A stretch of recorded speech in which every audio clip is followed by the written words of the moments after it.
Hello दोस्तों, स्वागत है आपका मेरे NST इलेक्ट्रिकल चैनल्स पे। मैं नरेंद्र सिंह तंवर आज आपके लिए एक और काफ़ी इंटरेस्टिंग वीडियो लेकर के आया हूँ। आज की जो हमारा वीडियो का टॉपिक है वो है माइक्रोमीटर। आज की वीडियो से हम जानेंगे कि जो माइक्रोमीटर है उसका प्रयोग हम कैसे किए जाते हैं। यह एक बहुत ही कॉमन और काफ़ी महत्वपूर्ण टूल है इलेक्ट्रिकल और मैकेनिकल फील्ड दोनों के लिए। आज की वीडियो से हम जानेंगे कि इसके कौन कौन से पार्ट्स होते हैं और इसका प्रयोग हम कैसे करते हैं। यह जानने के लिए बने रहे हमारे वीडियो के अंत तक। और अगर आपने हमारा चैनल अभी तक सब्सक्राइब नहीं किया है तो उसे सब्सक्राइब अवश्य कर लें, जिससे कि आने वाली नई वीडियो की नोटिफिकेशन भी आप तक पहुंच सके। तो आइए देखते हैं कि इस माइक्रोमीटर का उपयोग हम कैसे करते हैं। ये हमारे पास एक माइक्रोमीटर है जो कि आपको स्क्रीन पर दिखाई दे रहा होगा।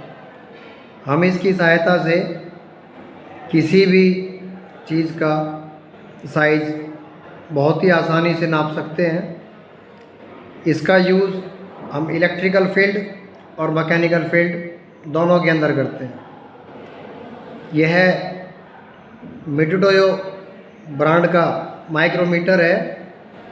इसके साइज़ के बारे में हम आपको बता देते हैं। यह 0 से 25 mm तक मेजर कर सकता है और 0.01 mm इसका लिस्ट काउंट होता है।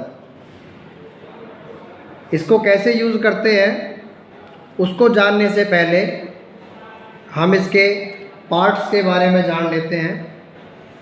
ये जो U आकार का आपको दिखाई दे रहा है इसे हम C फ्रेम कहते हैं, क्योंकि यह C के आकार का है और यह कास्ट आयरन का बना हुआ होता है। दूसरा जो ये वाला भाग आपको दिखाई दे रहा है उसे हम एनविल कहते हैं। और जो ये मूवेबल जो पार्ट आपको दिखाई दे रहा है, जो ये शाफ्ट दिखाई दे रही है, इसे हम माइक्रोमीटर का स्पेंडल कहते हैं। और ये जो पिन आपको दिखाई दे रही है इसे हम लॉक नट कहते हैं। इसका काम जब हम इसको लॉक कर देंगे तो उसके बाद जो हमारा थिम्बल है वो घूमेगा नहीं। उसके बाद हम आपको बता देते हैं, जो ये अंदर वाला भाग जो आपको दिखाई दे रहा है इसे हम स्लीव कहते हैं। और जो ये घूमने वाला भाग आपको दिखाई दे रहा है इस वाले भाग को हम थिम्बल कहते हैं। और जो इसके ऊपर ये ग्रिपिंग बनी हुई है यह नरल ग्रिप होती है, जिससे कि हम इसको आसानी से घुमा सकते हैं और यह स्लिप नहीं करता। और इसके बाद जो आखिरी वाला भाग है इसको हम रैचेट कहते हैं।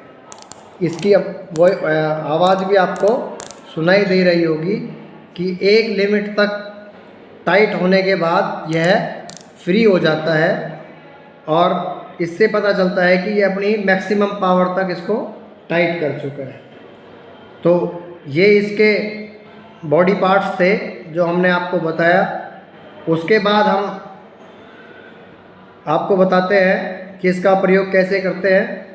इसे हम इसके द्वारा 0 से 25 mm तक के साइज़ को हम नाप सकते हैं, क्योंकि यह 0 से 25 mm का है। इससे ऊपर के साइज़ भी आते हैं 25 से 50, 50 से 75, 75 से 100। लेकिन हमारे पास जो ये है यह 0 से 25 का है। साइज़ को मापने के लिए सभी का प्रिंसिपल एक जैसा ही होता है। उसके लिए पहले हम देख लेते हैं कि जो इसके ऊपर मार्किंग हो रही है, यह जो मार्किंग है यह mm में होती है। जैसे इसका साइज़ 0 से 25 mm है, 0 से 25, तो इसके ऊपर भी आप देखेंगे कि जो मार्किंग है वह 0 से 25 mm तक की है। जैसे देखेंगे यहाँ पे 0 है, ये 0 है, तो उसके बाद 1 mm, 2 mm, 3 mm, 4 mm और यहाँ पे फिर 5। फिर ऐसे 6, 7, 8, 9, 10, फिर ऐसे 15, 20, 23, 24, 25 तक। तो ये जो इसका स्केल है 0 से 25 mm का है, और जो एक डंडा आपको दिखाई दे रहा है यह है 1 mm का है। अब इसके जो ये आपको लाइन दिखाई दे रही है इसे हम सेंटर लाइन कहते हैं। इसके जो नीचे वाला जो भाग आपको दिखाई दे रहा है, जो ये डंडे दिखाई दे रहे हैं, उसे यह 0.5 के हैं। अब आप गौर से देखोगे यहाँ पे 0 और यहाँ पर 1, इन दोनों के बीच में ये डंडा दिखाई देगा आपको, तो ये क्या है, ये 0.5 का है। तो 0 से 1 के बीच में आधा साइज को मापने के लिए 0.5, अगर 1 के बाद हम चलेंगे तो 1.5 हो जाएगा। तो जितने भी यहाँ से लेके यहाँ तक ये आपको दिखाई दे रहा है यह 0.5 के हैं। उसके बाद हम थिम्बल की बात करेंगे, तो थिम्बल के ऊपर भी 0 से लेके और आप करेंगे जैसे 0, 1, 2, 3, 4, 5, 10, 15, 20, 25, 30, 35, 40, 45, 46, 47, 48, 49 और फिर 50 पे आके 0। तो हम इसकी रीडिंग कैसे लेते हैं और इसके mm को कैसे लिखते हैं वो हम आपको बता देते हैं। इसको लिखने के लिए जैसे हम पहले स्केल को लिखेंगे, पहले स्केल को हम कैसे लिखेंगे, जैसे 1 mm है तो 1 mm को लिखेंगे 1.00 mm, और जो नीचे वाला स्केल है वो हाफ का है तो 0.5 mm है, तो 0.5 mm को कैसे लिखेंगे, 0.50 mm, इसे हम ऐसे लिखेंगे।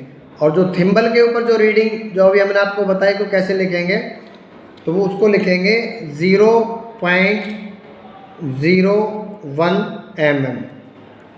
तो ये तीनों को लिखने का तरीका ऐसे है। अब इसको यूज़ करेंगे। पहले सपोज जैसे हमारे पास एक ये नट है, इसका साइज कैसे चेक करेंगे, इसको यहाँ पे लगा के। हाँ, एक बात और बता देते हैं, जैसे हम इसको पूरा बंद कर लेते हैं पहले, जब हम इसको बंद करेंगे तो लास्ट टाइम पे बंद करते समय आप देखेंगे पहले हमें इससे घुमाना है, पहले हमें जो इसका थिम्बल है उसको घुमाना है, और थिम्बल को घुमाने के लिए जब आप देखेंगे कि जो हमारा स्पिंडल है पूरा बंद होने वाला है, तो लास्ट टाइम पे आने के बाद हम इसकी रैचेट को घुमाएंगे, और जब रैचेट को धीरे धीरे घुमाएंगे, और जब रैचेट को घुमाएंगे तो इसमें से कट की आवाज़ आने लग जाएगी, आपको स्क्रीन पर सुनाई दे रही होगी। तो आप देखेंगे जो सेंटर लाइन थी और जो हमारे थिम्बल का 0 का सेंटर है वो बिल्कुल आमने सामने होना चाहिए, जिससे कि इसके अंदर त्रुटि नहीं है, कोई दोष नहीं है, जिससे कि हमारी रीडिंग बिल्कुल सही आएगी। अगर इसमें कोई त्रुटि है तो उसके लिए यहाँ पे एक स्क्रू होता है जिसे हम 0 एडजस्टमेंट स्क्रू कहते हैं, उसको आप यहाँ से सेट कर सकते हैं। अभी हम पहले एक रीडिंग लेके देखते हैं। आप देखेंगे कि हमारे पास ये है, इसको हम इसके अंदर लगा देंगे,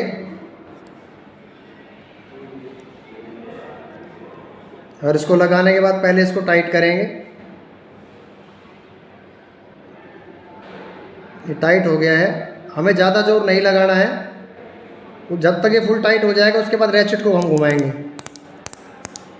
रैचेट घुमाने से हमें पता चलेगा कि ये हमारा अच्छे से टाइट हो चुका है, और टाइट होने के बाद हम इस लॉक को लगा देंगे कि लॉक लगाने से ये हमारा घूमेगा नहीं। उसके बाद अब हम इसकी रीडिंग को नोट कर लेते हैं कि इसकी रीडिंग कितनी आई होगी। अब रीडिंग को लेने के लिए हम क्या करेंगे, सबसे पहले हम यहाँ पे काउंट करेंगे 0, 5, 10 के बाद देखेंगे 11, 12, 13, यानी 13 हो चुका है और 14 पूरा नहीं आया है। तो पहले हम रीडिंग यहाँ पे लिखेंगे, पहले mm वाली रीडिंग लिखेंगे 13.00। उसके बाद आप देखेंगे जो नीचे वाला है 13 के बाद ये वाला हाफ आ रहा है, तो उसको हम कैसे लिखेंगे? यहाँ पे लिखेंगे 0.50। अब उसके बाद हम थिम्बल की रीडिंग नोट करेंगे। तो जैसे ये 0 से स्टार्ट हो रहा था तो 0, 5, 10, 20, 25, 30, 35, तो आप देखेंगे यहाँ पे पहले 35, फिर 36, फिर 37, फिर ये 37 पे आ रहा है, तो हम लिखेंगे 0.37। उसके बाद हम इसका टोटल कर लेते हैं 78.13। तो ये इसकी जब ही अब ने इसका साइज़ नापा है तो यह है 13.87 mm हमारा माइक्रोमीटर खुला हुआ है। तो आपने जाना कितने से आसान से तरीके से हम इसकी जो रीडिंग ले सकते हैं, और बहुत ही आसान सा तरीका है। एक बार अगर समझ में आ जाए तो फिर आपको कोई दिक्कत नहीं आएगी। उसके बाद हम इस लॉक को खोल देते हैं, फिर इसको खोलेंगे। उसके बाद कोई दूसरी चीज़ लेते हैं, जैसे कि हमारे पास एक फ्लैट का पीस है, तो अभी ये हमारे पास एक फ्लैट है का टुकड़ा है। अब हम इसका साइज़ नापेंगे। तो पहले इसके अंदर लगा लेते हैं और थिम्बल को घुमाएंगे। थिम्बल को घुमाने के बाद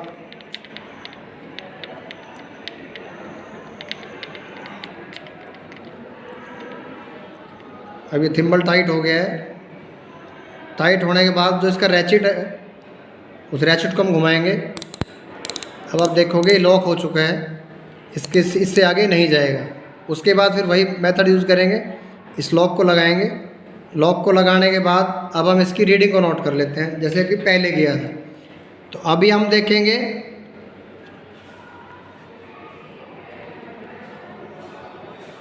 जैसे 0, 1, 2, 3, 4, 5 कंप्लीट आया हुआ है, तो लिखेंगे पहले 05.00। पहले ऊपर जो सेंटर लाइन है और जो उसकी स्लीव है उसके ऊपर वाले की जो रीडिंग है वो हम नोट कर लेते हैं। 0.5 आगे 05.00 आ गई है, ये ऊपर वाली रीडिंग हम नोट कर चुके हैं। उसके बाद अभी हम नीचे वाले स्केल को लेते हैं। अब आप देखेंगे कि जो 5 है, 5 के बाद जो है वो हाफ वाली रीडिंग इसमें आ रही है। तो हाफ वाली कैसे नोट करेंगे? पहले वाला मेथड 0.50। उसके बाद जो थिम्बल के ऊपर जो स्केल बना हुआ है उसे हम नोट करेंगे। तो यहाँ देखेंगे पहले 0, 5, 10, 11, 12, 13, 14, 15 और ये 16।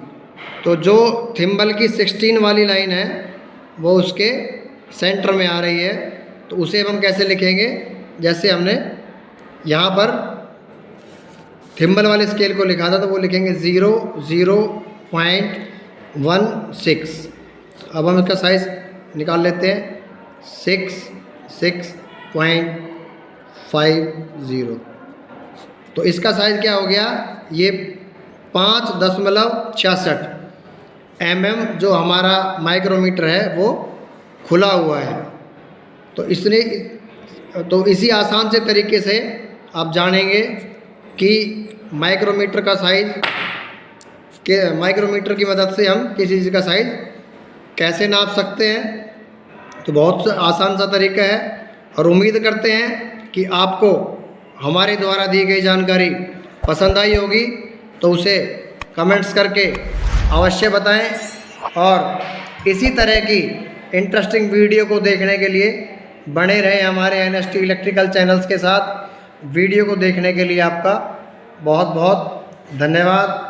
और अगर आपने हमारा चैनल अभी तक सब्सक्राइब नहीं किया है तो उसे सब्सक्राइब अवश्य कर लें, जिससे कि आने वाली वीडियो की नोटिफिकेशन भी आप तक पहुंच सके।